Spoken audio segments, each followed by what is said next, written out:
Колега Диме, добро е што објаснивте и со тоа практично и вие ја демантиравте тезата, пиар тезата на Венко Филипче тогаш, па и сега, дека ВМРО-ДПМН е виновно за тоа што нема модуларни болници и за целата катастрофа што ни се случува во здравството. Добро е што кажавте и така е.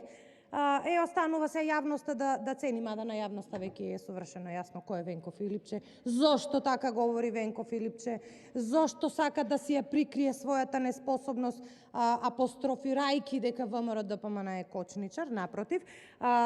Зошто сме против?